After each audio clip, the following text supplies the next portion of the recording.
Olá, sejam bem-vindos ao Checkup Saúde. Eu sou a Alice Sarcinelli e essa é a sua conexão com os maiores especialistas em saúde do estado.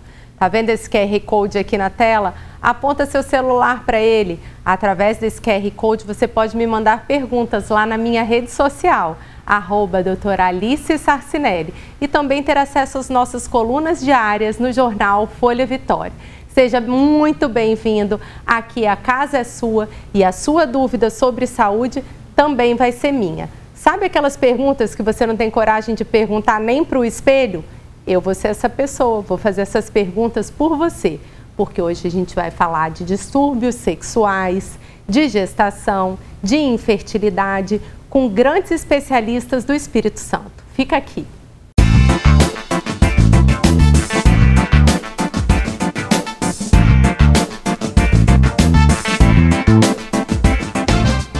Vou apresentar então os nossos grandes especialistas. Seja bem-vindo, Dr. Luiz Sobral Vieira Júnior, ginecologista. É um prazer estar aqui com você e com essa equipe maravilhosa para a gente discutir temas tão pertinentes. Dr. José Augusto Almeida, que é andrologista, seja bem-vindo. Obrigado pelo convite, vamos fazer uma conversa boa aqui. Doutora Laisa Merizio Borges, que é ginecologista e especialista em fertilidade. Obrigada, Alice, pelo convite. Estou muito feliz de estar aqui e vamos falar sobre esses temas tão importantes. E temos a Adriana Berlink, jornalista, nutricionista, que hoje está aqui como nossa convidada nesse sofá para contar um pouco da sua história, trazer aí o seu lado, a sua vivência nesse tema gestação depois dos 40 anos também e ajudar quem está em casa e passa aí pelas mesmas questões, pelo mesmo momento de vida que você, a enfrentar melhor aí tudo que a gente vai conhecer da sua história. Seja bem-vinda, Adriana. Muito obrigada pelo convite, por estar aqui e romper um pouco esse tabu, né? Vamos falar sobre os assuntos importantes. Perfeito, mas vamos começar, doutor Sobral, falando sobre a preparação para a gestação. Ainda não estamos falando em infertilidade, estamos falando da fertilidade, em querer formar uma família. Quando a gente pensa em engravidar, quais os primeiros cuidados que a gente deve ter antes? O primeiro é não adiar muito, né? E aí, às vezes, se fizer despreparado, mas mais cedo, é melhor, às vezes, do que deixar para muito tarde e não conseguir. Mas é importante o controle do peso, a avaliação de anemia, um exame preventivo, um check-up ginecológico completo, né? A avaliação da glicemia, da glicose, pela incidência alta de diabetes que nós temos, né? E a avaliação da tireoide, que é comum, distúrbios de tireoide na mulher. Então, um bom check-up geral feito por um ginecologista, né? Antes de planejar a gravidez. E em muitas situações, uma avaliação nutricional com a complementação principalmente de ácido fólico, que é fundamental para a formação do tubo neural da criança. Isso tudo vai garantir uma gravidez mais tranquila, uma gravidez mais planejada. E o ácido fólico a gente consegue na farmácia popular, né? Tendo a receita dele, a gente pode conseguir gratuito em qualquer farmácia, gratuitamente, né, doutor? na farmácia cidadã, com certeza. Então ela deveria procurar a unidade de saúde do seu bairro ou o seu ginecologista e obter as receitas dessas medicações prévias à gestação, né? E esses exames básicos todos também são feitos pela rede SUS, né? Tanto pela rede SUS como pela saúde suplementar.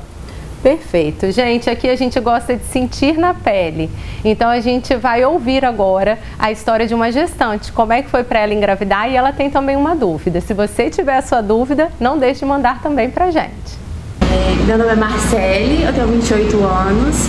Atualmente eu estou gestante do Joaquim, de 28 semanas, né? Para quem não entende muito, está no início do 7º mês.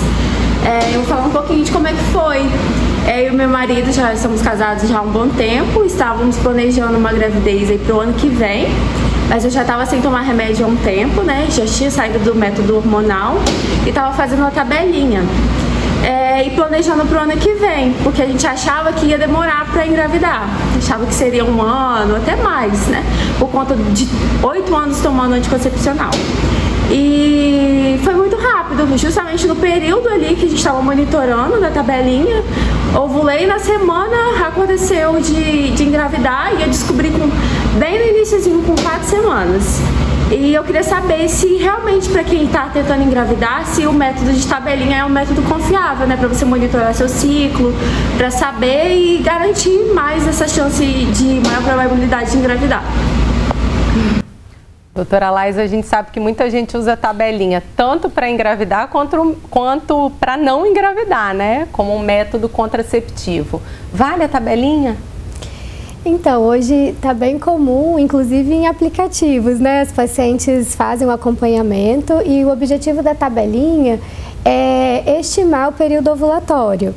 Mas ele só é válido se a paciente tiver ciclos regulares. Se ela tiver ciclos irregulares, ela vai ter uma grande dificuldade de estimar esse período.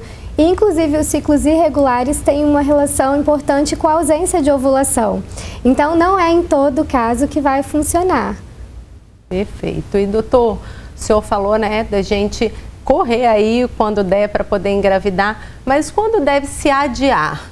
Quais as condições da mulher ou do homem que deve fazer esse casal a pensar em adiar a gestação? Fora o problema financeiro, né? Que é a primeira coisa que a gente pensa se vai dar conta, mas... Sem dúvida. Mas eu até queria pegar o gancho da Marcele, que falou ali pra gente, né? Que é uma aluna da Odonto, lá da UFES, que alguns projetos a gente tem que empurrar com a barriga. Então é melhor engravidar, mesmo estando fazendo faculdade, né? Porque às vezes fica pensando, vai ser difícil formar, fazer mestrado, doutorado, né? É um negócio que os neurônios, eles sabem esperar, os óvulos não, né? Então nós temos que acolher a gravidez na paciente mais idosa, nós temos técnicas hoje de reprodução assistida, né? Mas não adiar muito é fundamental. Mas se a pessoa está com a pressão alta, né? Está com a diabetes descompensada, né? Tem algum tratamento para fazer? Recentemente, por exemplo, uma paciente com 39 anos me procurou para começar a engravidar e nós diagnosticamos um câncer de mama. Então nós tivemos que preservar a fertilidade dela e tratar o câncer de mama primeiro, mas não esquecendo que ela precisava salvar óvulos, né? Tentar congelar os óvulos, tentar pensar nesse futuro reprodutivo dela, mesmo diante de um diagnóstico tão ruim. Então, assim, a saúde da mulher vem em primeiro lugar, né? É importante que a pressão esteja controlada, que a diabetes esteja controlada, que ela tenha uma ausência de infecções, né?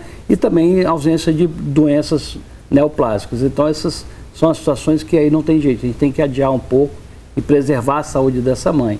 E lógico, o casal tem que se preparar, mas essa questão de preparar financeiramente... vai empurrando com a barriga e dá certo. Doutor, e o homem? Tem alguma doença dele que ele deve evitar, né? Nesse período que sua mulher engravide, deve evitar nesse momento? Na verdade, assim, é difícil o homem se preocupar com isso, né? A mulher vai no ginecologista, toma as suas vitaminas, muda o estilo de vida e o homem continua do mesmo jeito, como se nada estivesse acontecendo. E isso é ruim, a idade paterna influencia, aumenta a infertilidade, aumenta aborto também. E a parte nutricional, então o estilo de vida dele, ele bebe, ele fuma, ele é sedentário, ele é obeso, ele é diabético, isso tudo tem que ser tratado também, tem que ser visto. Então, assim, seria interessante a gente estimular esses homens a procurar o andrologista também quando ele quer ter o filho, né? Quando o ele andrologista, quer então explica pra gente a sua especialidade, que eu acho que muita gente não conhece, né, gente? Explica, Sim. Doutor. Então, a andrologia é uma subespecialidade da urologia, né? Todo andrologista, ele é um urologista. E aí ele se subespecializa nessa parte de disfunção sexual e reprodutiva masculina. Então aí a gente vai, obviamente, investigar caso... Bom, agora nós estamos falando do paciente que quer ter filho e não sabe ainda que tem infertilidade. Então seria uma orientação geral, né, de qualidade de vida, de saúde, de medicamentos que ele usa, de doenças que ele pode pré-existir. Isso tudo a gente tem que ver, exato. Porque fica muito voltado para a mulher, né? A gente já tem toda a carga aí que é inevitável e é de muita alegria também, carregar o filho, amamentar, né? Que a mulher realmente é insubstituível. E às vezes o homem fica invisível nesse processo e as pessoas não enxergam que às vezes a questão de saúde pode estar nele, né? Exato. É interessante que por muitos anos a gente focou muito na mulher, né? As investigações eram muito femininas, muitos exames para a mulher. Atualmente o olhar está mais voltado para o homem do que antes, né? Para o casal. Porque a gente sabe que o peso é o mesmo, né? 50% do espermatozoide e 50% do óvulo. Então, antes a gente pedia só espermograma para o marido. Agora não, a gente investiga mais a fundo. A gente pede ultrassom, pede exames genéticos. Então, é uma investigação mais ampla e isso tem melhorado, né, os resultados. Mas essa investigação, doutora, a gente faz numa gravidez normal ou não? Na infertilidade. Na infertilidade. No casal infértil. Perfeito. E a doutora Gisele Lorenzoni, nossa endocrinologista do Vida Saudável, que traz sempre muita informação para a gente lá no Folha Vitória, vai explicar a relação entre endocrinologia e a gestação. Existem muitos fatores que podem influenciar a gestação de uma mulher. Alguns fatores levam à infertilidade, porém, quando tratados de forma adequada, facilitam essa gestação. Dentre eles, a gente tem a idade, tem a saúde da mulher. E dentre esses problemas, existem as alterações hormonais que podem estar implicadas na infertilidade. As mais comuns são o hipotireoidismo e a síndrome de ovários policísticos. O hipotireoidismo é uma disfunção da glândula tireoidiana em que você tem uma menor quantidade de hormônio circulante e isso pode favorecer a infertilidade dessa mulher. Fazendo o tratamento adequado, diagnóstico no tempo correto, o tratamento correto, mantendo esses hormônios de forma equilibrada, você consegue que essa mulher engravide e mantenha uma gestação normal. A síndrome de ovários policísticos também é uma condição que leva à infertilidade na mulher e que você tem alterações metabólicas, muitas vezes associada a um ganho de peso, e se tratado de forma adequada, com controle alimentar adequado, prática de atividade física, muitas vezes sendo necessário o uso de medicação, você também consegue fazer com que essa mulher mantenha uma ovulação adequada, favorecendo a essa mulher engravidar.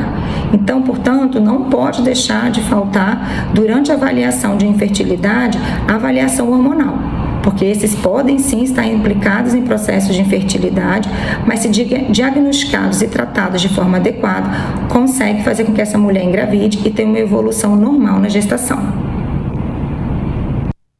Agora eu quero entrar um pouquinho no tema da gravidez depois dos 40 anos. A Adriana vai contar a história dela, mas eu vou começar trazendo aqui para a roda a história da Cláudia Raia, que ficou grávida com 55 anos. E a nossa telespectadora tem uma dúvida para a gente puxar o gancho desse assunto. Vamos ver o que ela quer perguntar. Boa tarde. Eu gostaria de saber, né, sobre essa questão da gravidez da atriz Cláudia Raia, né, que me deixou assim preocupada, né, porque eu no momento agora tenho 60 anos, então como é que fica? Corri esse risco também? E aí, doutora Laisa, até que idade a gente pode engravidar? A Luciana está em risco? Pois é, 60 anos, né? Certamente ela está na menopausa já e a Cláudia Raia também estava, né? Então, de fato, é muito atípico o que aconteceu com ela. A gente sabe foi natural? Que ela fala que foi, né? E, enfim, é muito raro, né? Não sei, pode ter sido uma exceção. Mas a gente sabe que a mulher, ela tem uma característica de que os seus óvulos não se renovam ao longo da vida. Então, a quantidade de óvulos que nós produzimos quando nós estamos sendo geradas no útero materno é o número de óvulos que nós vamos ter para o resto da vida. Então, esses óvulos, a partir da puberdade, vão sendo consumidos progressivamente e a reserva ovariana vai diminuindo. A cada menstruação vão-se os óvulos. A cada ovulação, menstruação, a gente vai tendo um consumo desse estoque, né, de óvulos. Se o estoque não se renova, a tendência é que ele vá acabando, né? Por isso que a gente entra na menopausa. A gente tem uma falência ovariana, né, esgota esse estoque de óvulos e aí a gente caminha para a menopausa. Os óvulos que não ovulam, vamos dizer assim, né, os que ficam envelhecendo lá no ovário, eles também têm uma perda da sua qualidade. Então, estruturalmente, o óvulo vai ficando com muitas dificuldades na hora da divisão celular e a gente começa a ter um risco muito alto também com a idade de ter bebês com síndromes genéticas. Então, principalmente isso acontece depois dos 38, 40 anos, né? E quanto mais tarde a mulher tenta engravidar, menor é a taxa de fertilidade, maior é o risco de abortamento e maior é o risco dela ter um bebê com síndromes. Então, aos 55 anos, na literatura, a gente nem tem estimativa para isso, de tão atípico e raro que é.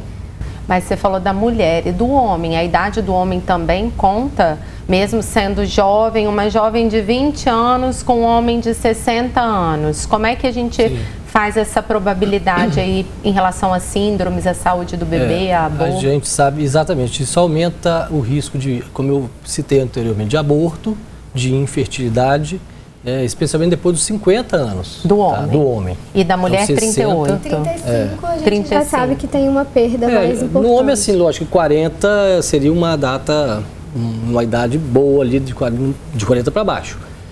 Para cima você já começa a ter aumentos até de doenças genéticas também, né? Não só síndrome de Down, tal, como distrofias musculares e outras alterações, tá? Até alguns cânceres são ligados à idade paterna, avançada. Então não é isento de riscos. O câncer que a criança vai apresentar no futuro. Exato.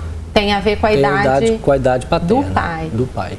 Interessante. Entendeu? E vamos trazer a Adriana aqui para contar um pouquinho da sua história, para a gente criar identidade, trocar um pouquinho de informação. Adriana, seja bem-vinda. Conta aí para a gente um pouquinho da sua história. Pois é, eu tenho 40 anos de idade e eu decidi fazer como você me apresentou, eu também sou nutricionista, e eu decidi fazer uma nova faculdade, né, depois, né, já tenho quase 20 anos como jornalista, e foi quando meu marido falou assim, vamos ter um filho. E aí eu fiz exatamente o que o senhor falou para não fazer. Eu falei, não, mas calma aí, deixa eu fazer minha faculdade, porque já trabalho, né? E eu falei, vamos esperar. E eu tenho síndrome do ovário policístico, né? Eu tomo anticoncepcional, comecei aos 19 anos de idade e eu tomei até agora, aos 40, né? Foram 21 anos tomando anticoncepcional. E aí eu falei para ele, então é o seguinte, quando eu estiver no meu último ano, eu paro com o remédio. Mas aí um ano antes eu falei com a minha endócrina e eu comecei um acompanhamento, né, já para poder tirar esse remédio, fazer tudo certinho, que eu já imaginava. Eu já tenho uma idade avançada, eu tenho ovário policístico, eu nunca parei de tomar o remédio. E vamos ter um cuidado maior. E meu marido também tem 48 anos agora, né? Ele já é pai, né? Ele tem um filho do primeiro casamento. Mas, como o senhor mesmo disse, né, o homem vai ficando mais velho e também apresenta risco. A gente tem uma vida saudável, né, praticamos atividade física, não fumamos, a gente bebe muito raramente, socialmente. Então, eu falei assim, não, vou tirar então o remédio agora e vou fazer a tabelinha até o meio do ano. E deu certo a tabelinha. Fui fazendo a tabelinha até o meio do ano. E aí quando eu realmente assim, falei, agora entrega para Deus, eu realmente engravidei, foi até muito rápido, né? Eu engravidei e só que com 6 semanas eu perdi, né, a gestação. Foi de uma forma natural, a médica me falou assim, se você não, era capaz de você achar que atrasou sua menstruação. Né? Eu não, graças a Deus, não precisei fazer nenhum procedimento, né? Foi natural, fiquei um tempo em casa de repouso. E aí, para mim, é lógico que a gente fica triste, né? A gente fica assim, poxa, né, eu queria tanto. Mas a gente também pensa assim, olha, eu consegui rápido. Então, assim, eu fiquei mais alegre do que triste. Já meu marido, ele ficou mais triste, assim, eu senti que ele ficou triste, ele queria contar para todo mundo e tal. Cada um sente de um jeito, né? Exatamente. E foi há pouco tempo, aí tem umas 3 semanas que eu fui liberada a voltar a tentar de novo, né? E tá animada. E aí, tô animada. E uma coisa, assim, que eu queria trazer como dúvida, como eu comentei, a gente faz atividade física, né? A gente faz triatlon, a gente faz muita atividade física até. E aí, inclusive, no dia que eu descobri que eu estava grávida, eu corria garoto. Maravilhosa. Aí fui visitar meus pais no domingo à noite, depois de correr garoto, para contar da prova. E minha mãe tá no meu ouvido, minha filha, eu acho que você tá grávida. Fui lá na farmácia, peguei o teste, estava. Foi assim que eu descobri, depois de correr 16 quilômetros. Se você soubesse, você teria corrido? Eu não teria corrido. Veio e aí a gente fica assim... Pois é, eu perdi. Eu tenho um acompanhamento, ela fala, não, tudo bem, mas eu acho legal a gente trazer isso. E aí, como que fica a atividade física, até que ponto é saudável e não é? Porque fica a culpa. Fica a culpa. A gente sabe que o aborto é muito comum, né? Doutora Laisa pode trazer alguns dados pra gente? Então, com 40 anos, né, que é a sua idade, o índice de aborto é mais ou menos 30%. Abaixo dos 35, 13%. Então, é aquela diferença que eu falei, né? Quanto mais tarde a mulher engravida, maior é o risco de aborto, justamente por causa das alterações cromossômicas, porque os óvulos já estão mais envelhecidos e aí na hora da divisão celular acontecem mais erros de divisão e aí os embriões formados tendem a ter mais alterações genéticas. Muitas incompatíveis com a vida, então nem chega a implantar, e aí a gente tem infertilidade, mas algumas começam, né, o processo de implantação, mas a gravidez não vai adiante porque também é incompatível com a vida. Principalmente os abortamentos do primeiro trimestre, que acontecem até 12 semanas, são por causa de alteração genética do embrião. Então não foi cromossômica. Não, imagino que não. A mulher pode... A leitura da Adriana é uma leitura legal, né? Porque assim, o óvulo estava lá, o espermatozoide estava lá, a trompa trouxe o óvulo até o útero, né? Então testou ali, fez o aborto, ele tem esse aspecto de dar uma testagem na máquina. Né? Tá tudo funcionando. E eu espero que vocês consigam a próxima gravidez, né? Sim. Mas falando um pouco na parte do exercício, né? Você veja bem, a Ana Moser, quando era atleta de vôlei, ela jogou uma Olimpíada grávida, ela jogou a Olimpíada com 6 meses de gravidez.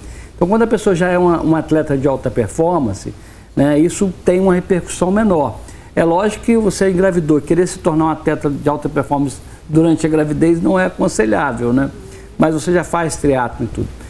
Tem alterações ligadas à prolactina, que a prolactina pode aumentar pelo exercício físico, então essa avaliação endócrina que você fez, ela é fundamental, né? Hoje existe até uma subespecialidade da ginecologia, aqui em Vitória não tem ainda, que é o ginecologista do esporte, né? Que é só para tratar justamente dessa mulher esportista, né? Em São Paulo já tem mais colegas se dedicando a essa especialidade. Mas é uma coisa que, tranquilizando aí a sua mãe se ela não estiver nos ouvindo, né? A garota não teve nada a ver com isso, provavelmente, né? E a gente fica aqui na torcida para que dê tudo certo para vocês. E a gente sempre fala, né? Hoje tem técnicas de reprodução assistida, estão meus 2 amigos aqui, e tem sempre a possibilidade também da adoção, né? Porque toda criança é adotiva, né? Mesmo quando vocês conseguirem, vocês vão ter que adotar essa. Às vezes a mãe adota, às vezes a mãe adota e o pai não adota, às vezes o pai adota e a mãe não adota. Tem um amigo meu que é o caso, ele criou a filha dele, porque quando a mulher estava grávida, ele queria casar com ela, falou, um erro não justifica o outro, e ele cuidou da filha dele, e a mulher não adotou. Então toda criança é adotiva, independente se ela é biológica ou não, né? E é também uma forma de sucesso de constituir família, que a gente sempre tem que incentivar também, né? Que eu acho que é a questão daquele desejo de constituição de família, né? Que é uma forma também bacana, e você fala assim, mas eu conheço casos que deu errado, eu também conheço casos que deu errado de filho natural. De todas as formas. Se você decidir ter filhos, tenha certeza, vai dar algum problema. Certeza a gente não tem. Vai dar alguma merda. Certeza a gente não tem. Doutora Laísa, mas a infertilidade ela é um problema de saúde pública, considerado pela Organização Mundial de Saúde como um problema de saúde mesmo. Como que são esses números? É muito comum? A infertilidade tem uma incidência de 20% na população com idade reprodutiva, né? Então, se a gente pensar, a cada 10 pessoas, né, 2 vão sofrer com a infertilidade. É muito prevalente e a prevalência tende a aumentar, principalmente pela inserção da mulher no mercado de trabalho e, como o Sobral colocou, a mulher vai adiando, né, a maternidade em prol da vida profissional, né, de uma série de questões, vai se preparando, e os óvulos vão envelhecendo. Por mais que a gente se cuide muito hoje, a gente tenha muita consciência, né, dos hábitos de vida saudável, o envelhecimento ele é contínuo, né, nos ovários, nos óvulos. Então a gente não consegue retardar, a gente não consegue mudar isso. Então, nós percebemos que tem sido cada vez mais prevalente a procura de casais por clínicas de reprodução, também tem sido cada vez maior, e o grande alerta que fica é esse mesmo, é não postergar, né, para a mulher principalmente, que não tem essa renovação dos óvulos, e se precisar adiar, o ideal é que congele os óvulos por volta dos 30 anos, no máximo até 35 anos de idade. E aí esse ganhar mais um tempinho. Ganhar mais um tempinho. No caso da Adriana, por exemplo, o congelamento ainda seria uma possibilidade? Então, a Adriana, ela quer engravidar nesse momento. Então, o dela já não precisaria congelar óvulo, né? Inclusive, foi o seu primeiro aborto? Foi. Então, um abortamento é comum, né? E nas mulheres, independente da idade. Então, diante de um abortamento, a gente também não precisa de se precipitar e pressioná-la, né? E falar, não, agora só vai dar certo com o tratamento. Não é por aí. Pode perfeitamente acontecer de você engravidar novamente e ter o seu bebezinho de forma natural. Agora, quando a gente começa a ter abortos recorrentes... A partir de quantos, doutor? A literatura fala 3, alguns livros falam 2, né? A partir do segundo abortamento, já vale a pena começar pelo menos a investigação. Se existe alguma outra causa...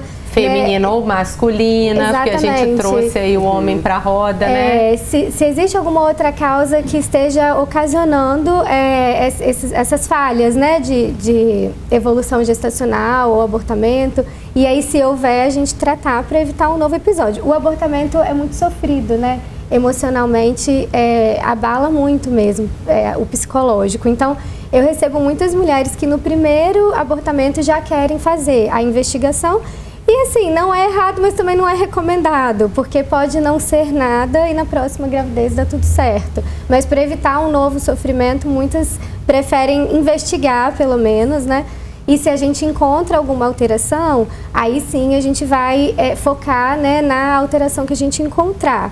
Então, por exemplo, a gente poderia fazer exames genéticos no casal, né, exame seminal e tal, e se a gente encontrar alterações, como o Sobral colocou, a medicina reprodutiva ela oferece um recurso que é a triagem genética pré-implantacional. Então, a paciente pode fazer uma fertilização in vitro e estudar o embrião antes de colocar no útero. Mas isso implica numa escolha? Pode escolher sexo? Não. Pode... Não. No Brasil, a sexagem é proibida. Só pode ser escolhido o sexo do bebê em doenças ligadas ao sexo. Na verdade, você está descartando os embriões que não seriam viáveis. Exatamente. Descartando doenças apenas. Exatamente. Mas sem revelar sexo e número de bebês, de embriões. Que são analisados, que a pessoa você pode. fala? Então, vai depender da reserva. Ela pode escolher? ovariana. Não, que ela pode transferir. Você fala. Isso. Então, quando é embrião biopsiado e saudável, no máximo 2. 1 ou 2, a resolução permite, não mais que isso. Agora, quantos ela vai biopsiar, vai depender de quantos embriões ela vai obter. Aí depende da reserva seria ovariana. estudar para ser implantado na barriga dela. Exatamente. Implantar de vez 1 ou 2. Isso. E ela pode escolher se vai ser 1 ou 2? Pode. Atualmente, a recomendação é que a gente transfira um embrião único, para evitar a gemelaridade, porque a gravidez gemelar ela é mais delicada, ela está mais relacionada com comorbidades na gestação, hipertensão, diabetes, prematuridade, então a gente visa evitar. E quem está tentando engravidar? Você falou, a Adriana agora está tentando engravidar, não seria o caso dela congelar. Mas a partir de quanto tempo de tentativa a gente já pensaria em congelar o óvulo? Então, no caso dela, que já quer engravidar, não tem indicação de congelamento de óvulos, porque ela já quer engravidar. O congelamento é quando a mulher não quer engravidar no momento ou não pode, por exemplo, né, uma paciente oncológica. Então, a gente vai congelar... Tá em tratamento de câncer, tem que esperar, enquanto isso ela congela os óvulos dela. Antes de começar a quimioterapia. O tratamento. E sempre que ela tem o parceiro, a preferência é congelar o embrião, Exatamente. né? Porque o embrião sempre já vai ter um resultado um pouco melhor do que o óvulo. Exatamente. Se ela já tem o parceiro definido, né? Porque a gente sabe, na verdade, que é muito difícil para a mulher, né? Porque ela disputa o mercado de trabalho de igual para igual. Então, a gente se forma normalmente com 28, 26 anos e tal, começa a entrar no mercado de trabalho e aí o mercado vai absorvendo, né? Com 35, às vezes você está naquela oportunidade de se tornar uma gerente, se tornar uma âncora do jornal. Então, é difícil abrir mão, né? Mas aí teria que pensar em congelar óvulos. Se você vai adiar muito a gravidez e não tem o parceiro, congelar óvulos. Se tem o parceiro, pode-se pensar até em congelar embrião, mas o ideal é que se toque alguns projetos com a barriga, por mais que isso seja difícil. Sim. literalmente, né? Sim. Então, mas aí no caso dela, ela não tem indicação de congelamento de óvulos. Se fosse fazer algum tratamento, seria já para engravidar nesse momento, entendeu? No caso que vocês duas que gostam muito de correr, é não correr, é ficar junto ali. Ficar bem juntinho. A gente pode fazer as duas coisas. Então, uma observação aqui específica do caso de vocês, né, da parte masculina, vou falar aqui, já que eu estou aqui para levantar um pouco, valorizar essa parte masculina. A idade dele é um fator, né, que a gente poderia pesquisar, e o excesso de atividade física, pelo menos na parte masculina, não é bom. Tá? Você aumenta muito o radical livre, os espermogramas são piores de alta performance, são piores do que quem faz uma atividade física 3 a 4 vezes por semana, uma horinha. É o ideal. Moderado, né? Tá? Então, assim, é pior até quase, em alguns casos é pior que o sedentário. Então, assim, o exercício em alta performance para a reprodução não é bom. Então, vale a pena ele fazer um espermograma, qualquer coisa, a gente conversa depois.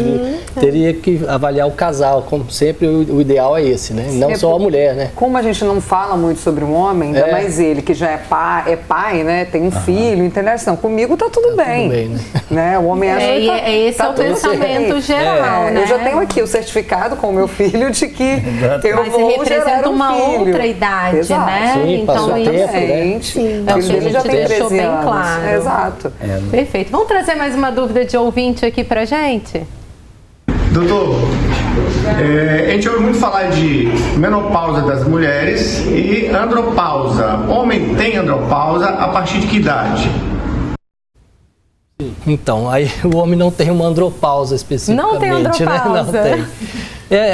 Esse termo veio por causa da analogia com a menopausa feminina. A mulher realmente tem uma data, como a doutora Lazy falou, que para de menstruar, acabou. O homem não tem isso, ele não tem um momento onde ele para de produzir testosterona, não existe. Então ele vai tendo uma queda progressiva, a gente chama de deficiência androgênica do envelhecimento masculino, que é uma queda progressiva da testosterona a partir dos 40 anos. E uns caem mais, outros caem menos, então um homem pode ter a tal da andropausa, vamos dizer, a necessidade de reposição de hormônio a partir dos 50, dos 60, dos 70 ou nunca precisar. E o que ele sente para saber que ele precisa e o outro não precisa? Então a gente tem que, para dar um diagnóstico, a gente precisa de associar sintomas e dosagem hormonal, né? Exame de testosterona. Exatamente. E sintomas, queda de desejo, da libido, cansaço, fadiga, irritabilidade. São sintomas também muito subjetivos, que às vezes pelo estresse, pelo desgaste de relacionamento, a gente confunde um pouco. Então não dá para só... O paciente chega lá, doutor, estou muito cansado, eu não quero ter relação com a minha parceira, porque minha testosterona está baixa. Aí você vai dosar, está autona. Então, ou seja, mistura-se muito esses sintomas. Mas precisa dosar para descobrir, então, para bater o martelo, é o exame de sangue. A própria disfunção erétil, né, é um fator. Então a gente tem algumas coisas clínicas, né, de diagnóstico clínico, sinais e sintomas, mas tem que ter uma comprovação de laboratório. A disfunção erétil para o homem também é um tabu, né? A partir de quando que essa disfunção passa a ser um problema? Então, a disfunção erétil a gente classifica leve, moderada e severa, né? Tem aquele que não consegue a penetração nunca, de jeito nenhum. Não tem rigidez para ter a penetração. E essa é a disfunção severa. O outro ele tem aquele pênis que fica mais ou menos, ainda consegue alguma coisa. Aí a gente, e o outro é mais leve, esporádico, às vezes tem psicossomático, né? Ele fica nervoso por algum motivo. Então a gente tem várias formas de diagnóstico, várias causas para isso, até cirurgias também. Câncer de próstata, ele tem disfunção erétil, câncer de cólon. Então algumas cirurgias também causam disfunção erétil, diabetes. O comum mesmo é diabetes, hipertensão, a idade avançada. Esses são os e procurar um andrologista, causas. Então, seria, né, para investigar. Para investigar a causa e o tratamento. Nós temos vários tratamentos também para isso. Vamos trazer mais uma dúvida aqui.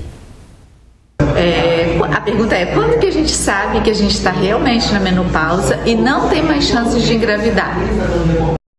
Acho que está todo mundo ainda pensando na Cláudia Raia, né? Meu Deus, achei que eu estava livre e agora? Assim, conceitualmente a gente considera a menopausa um ano sem menstruação, né?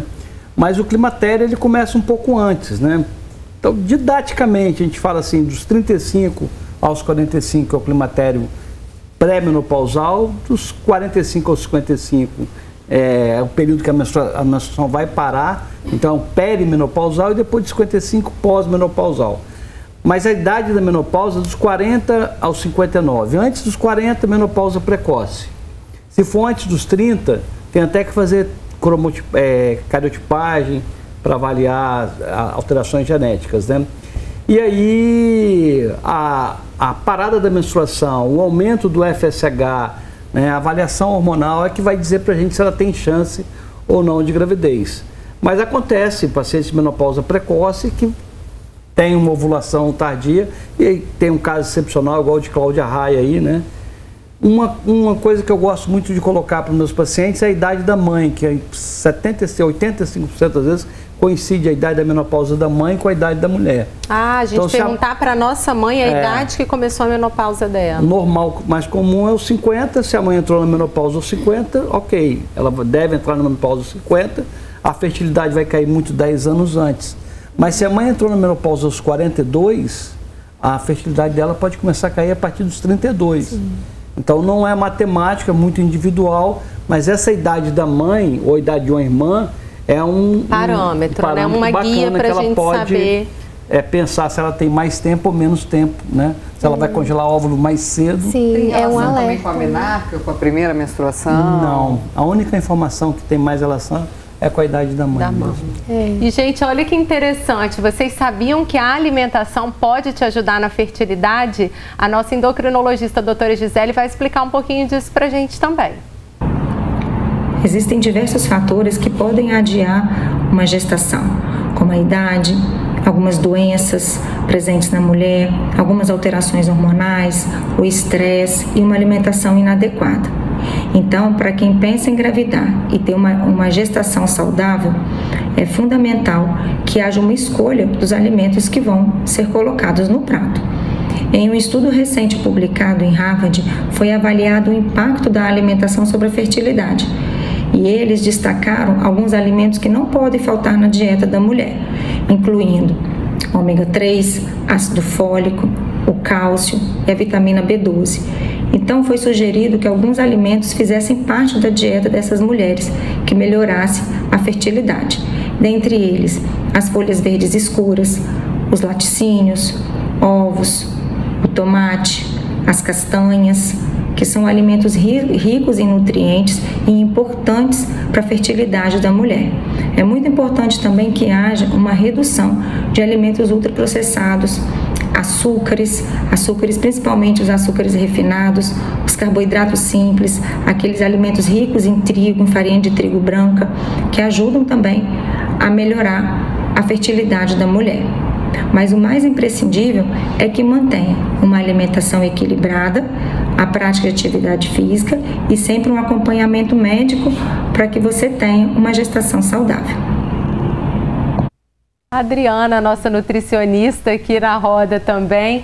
É isso, né? A gente pensava em acompanhamento nutricional para gestante, mas a mulher que está pensando em engravidar também deve procurar um nutricionista? Também, é muito importante a gente pensar numa nutrição limpa, né? Uma alimentação cada vez mais limpa. Como a doutora falou, a gente tentar tirar da nossa vida mesmo os ultraprocessados, aquele temperinho que você usa na sua casa, aquele temperinho que tem, né, quinó, Ajinomoto, são temperos, são marcas e marcas. São temperos que têm muita gordura, muito sódio. Então, às vezes você fala, não, mas eu faço tudo em casa, eu pego da feira, mas o que você usa para temperar? Então, existem detalhes na alimentação que são importantes, né? A bebida alcoólica, né? A ingestão de bebida alcoólica. Então, é importante que a gente faça a suplementação, né, com ácido fólico, né? Se a gente conseguir ter um ômega 3 também é importante, mas a gente ter isso no alimento é muito bom. E um alimento limpo, se puder, eu consigo ir naquela feira orgânica, eu consigo esse alimento, é melhor. Às vezes o preço da folha na feira orgânica é o mesmo preço da folha que não é orgânica no supermercado.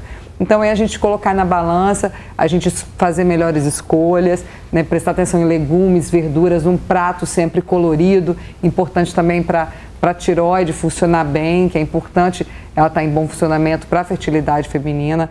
Então é muito bom que a gente tenha aí a alimentação adequada, sem já exageros. Já tá cuidando da sua, né? Eu tô, com certeza. E do marido. Perfeito. Gente, aqui a gente tem sempre um compromisso com a saúde pública. Como você ter acesso a esses tratamentos e a tudo que a gente fala de especialidades aqui pelo SUS também.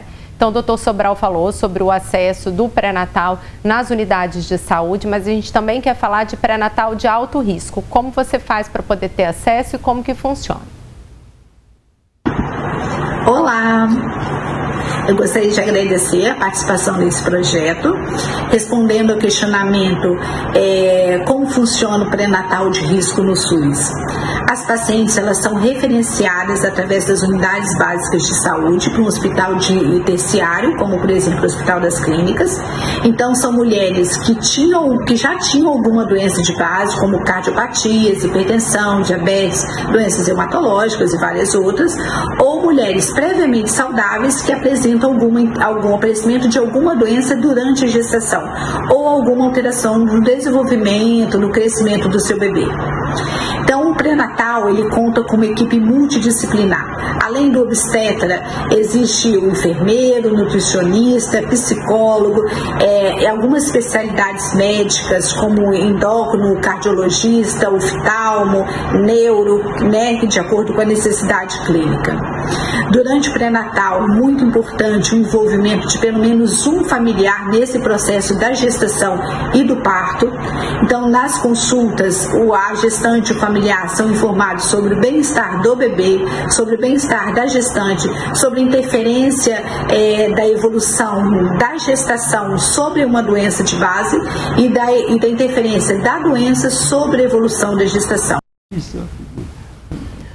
Doutor Sobral e doutora Laisa, doutor José Augusto, tratamento de infertilidade masculina e feminina no SUS, temos?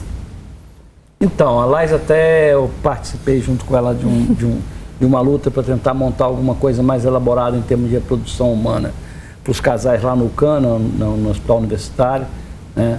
Mas isso acabou ficando uma coisa que não conseguimos desenvolver, né?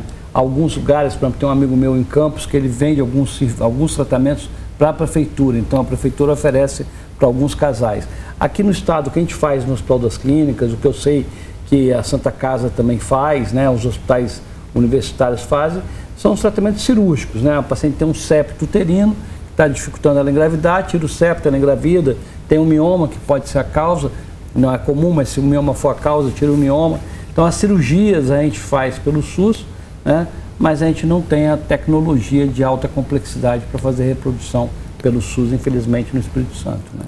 A parte masculina é a mesma coisa, nós não temos centros de reprodução humana, né, na fertilização in vitro, disseminação e tal, mas a gente também corrige tratamento cirúrgico, uma varicocele, que é a principal causa da infertilidade masculina, então isso pode ser corrigido pelo SUS, ou tratamento de infecção, diagnóstico genético, né? Medicamentos, hormônios, isso a gente tem.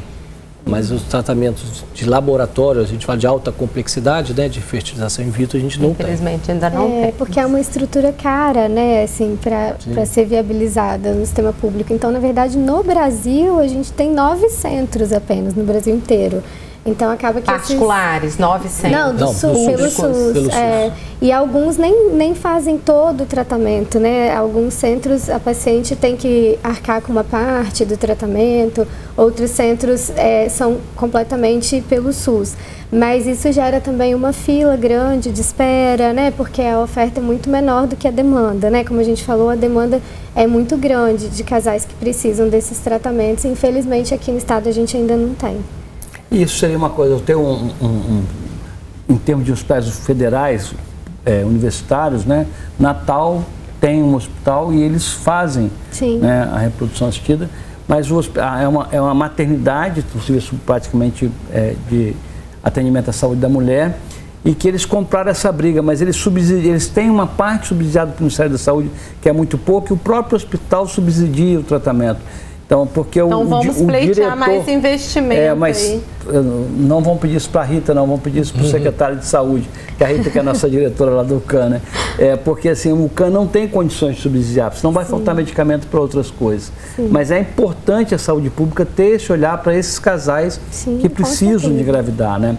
É lógico que a gente não deve desanimar, às vezes uma avaliação inicial, a paciente tem um ovário policístico, você consegue induzir a ovulação, ela engravida, um tratamento medicamentoso, né? Mas quando chega lá e precisa de técnicas de alta complexidade, o que a tabela não tem na tabela SUS, o que o SUS paga aos hospitais não consegue gerar valor para que isso tenha uma sustentabilidade.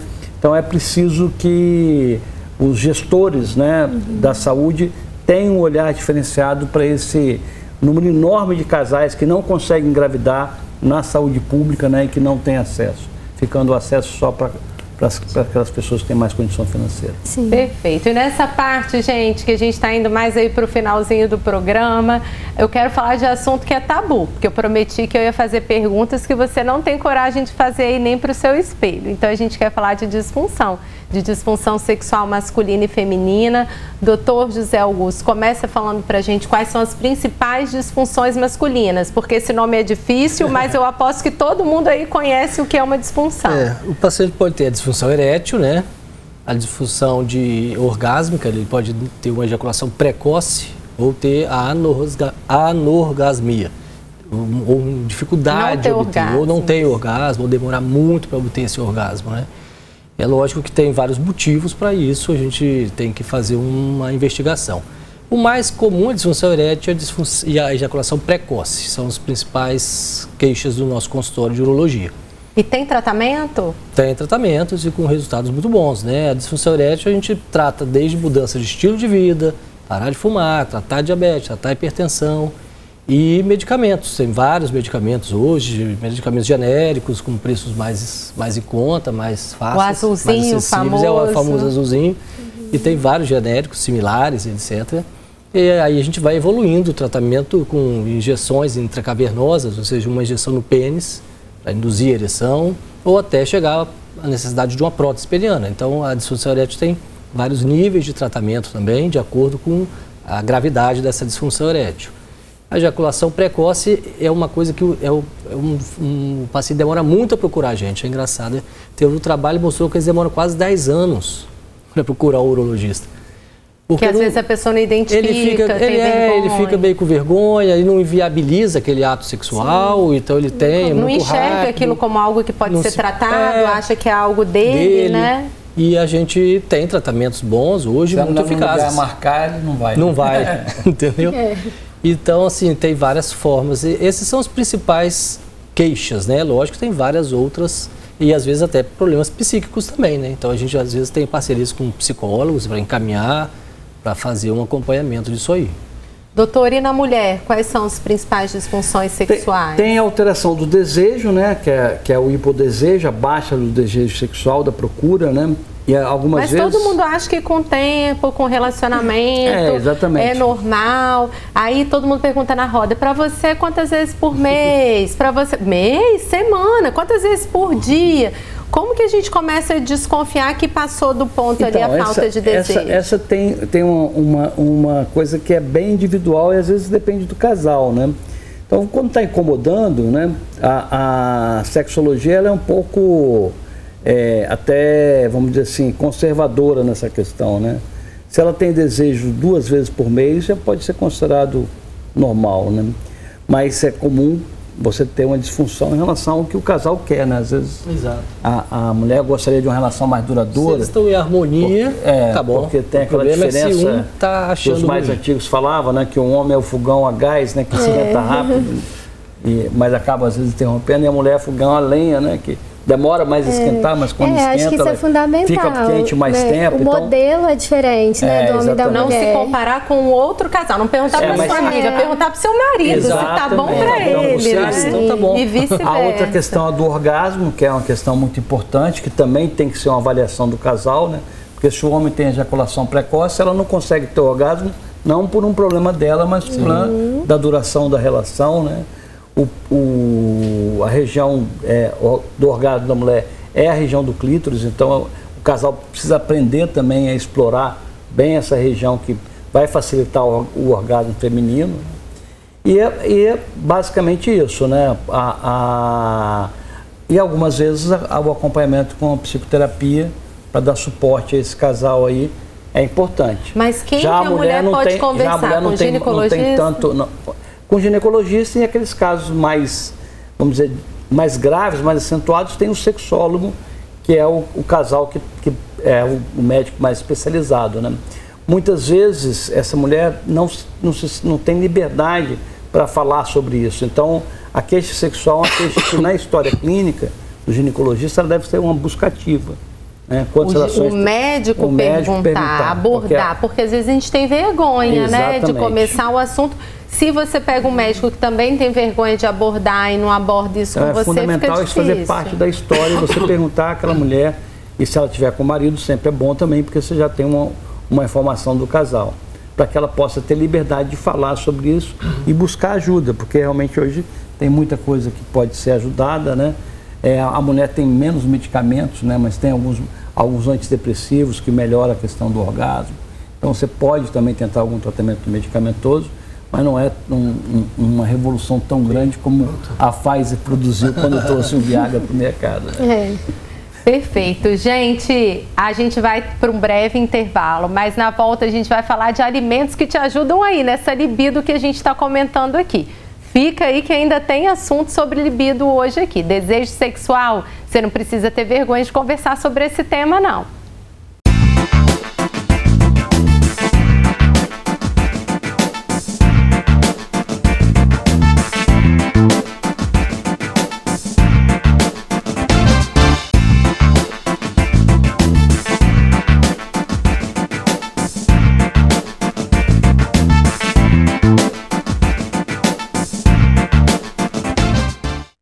Esse é o Check-up Saúde de volta aqui na sua manhã de domingo. Vamos falar de alimentos que ajudam na libido? Vou trazer um vídeo da especialista aqui para vocês agora, a doutora Letícia. Então, como a nutrição pode te ajudar na questão da libido? É de suma importância a gente fazer primeiramente uma avaliação bioquímica e avaliar os micronutrientes, vitaminas, minerais, então zinco, magnésio, a parte hormonal é muito importante avaliar, para daí a gente realmente fazer um levantamento do que está em deficiência para suplementar. Muitas das vezes pode ser deficiência de alguma vitamina, de algum mineral que está comprometendo aí a questão da sua libido. E é óbvio pensar muito na questão dos hormônios, mas nem tudo é hormônio.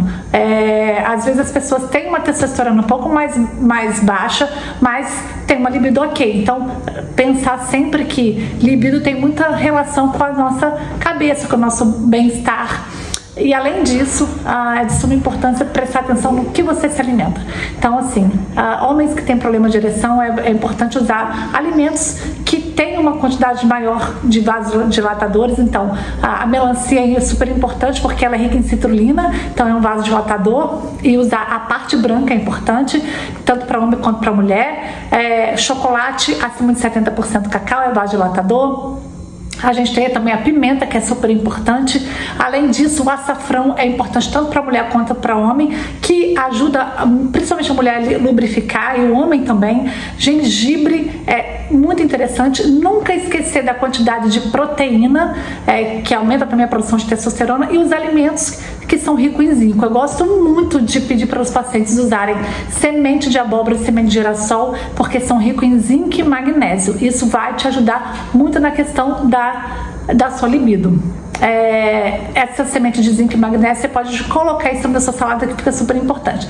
Lembrar de beber bastante água, que isso também vai te ajudar bastante. Já dá para repensar aí no almoço de hoje, hein, gente? Ainda está em tempo de ir na feira, trazer umas novidades para apimentar um pouquinho a relação, né? Faz parte. A gente está chegando ao final desse Check-up Saúde. Eu queria agradecer a presença de vocês. Adriana, te convidar a deixar uma mensagem às mulheres hoje tentantes como você, né? Eu digo para vocês, continuem sempre tentando, cuidem da sua saúde, porque conseguindo ou não é importante que a sua saúde esteja em dia. E se vocês não conseguirem, como o doutor falou, a gente pode sempre tentar adotar uma criança, né? E dar amor. Se o seu objetivo é dar amor e não conseguiu engravidar, que seja de outra forma, né? Perfeito. Eu acho que é dividindo as nossas histórias que a gente cresce, que a gente se conhece, que a gente ajuda o outro também. Eu só posso te agradecer. Muito obrigada. E te desejar toda a saúde e sorte do mundo. Obrigada. Doutora Laisa. Então, eu queria agradecer pela participação e deixar, né, de novo esse alerta, assim, para principalmente as mulheres priorizarem esse projeto da maternidade nas suas vidas, não adiarem e, se precisarem adiar, recorrerem ao congelamento de óvulos, que hoje é um recurso valioso que nós temos, né? E para aquelas que já passaram, né, a gente está falando muito em adoção, mas a gente tem também a possibilidade de ovodoação, né, tratamento com óvulo de uma doadora. Então é possível gerar o bebê, viver essa experiência da gestação, do parto, da amamentação e, através da epigenética, participar de forma muito ativa na formação desse neném também. Então, a medicina reprodutiva... site, doutora. A senhora tem muita informação lá também, né? @medicina reprodutiva. Então, a medicina reprodutiva está aí para ajudar mesmo, né, de várias formas. Perfeito. Doutor Zé Augusto. Obrigado aí pelo convite, pela participação no programa. Eu acho que a minha ideia foi tentar passar essa importância de analisar, investigar e mudar o hábito de vida do homem também para ter um filho, e não só ficar focado na mulher para ter o filho, né? É o casal que precisa ter o filho, então o homem também tem que ter qualidade de vida, tem que ter uma investigação mínima ou básica mesmo, mas tem que ter alguma coisa também, tem que se preocupar com esse espermatozoide. E não pode ficar ali na banheira achando que a idade para ele não vai fazer diferença. A idade também é importante, tem várias coisas que a gente pode auxiliar e orientar antes de ter esse neném. O ideal é que seja uns 3, 4 meses antes de começar a tentar engravidar. Perfeito. Tá bom? Doutor Sobral. Só agradecer, achei muito bacana a nossa conversa aqui hoje, porque abordou diversos aspectos, né? Desde a história da Adriana, outros comentários que vieram nas nossas entrevistas. E foi um prazer estar aqui com você nesse programa muito elucidativo. Eu que agradeço, e aqui quem pauta o assunto é você. Não deixe de mandar suas dúvidas, @doutora Alice Sarcinelli, nas minhas redes sociais, que agora são suas também, assim como os nossos especialistas. Um excelente domingo, caprichem no tempero e até o próximo Check-up Saúde.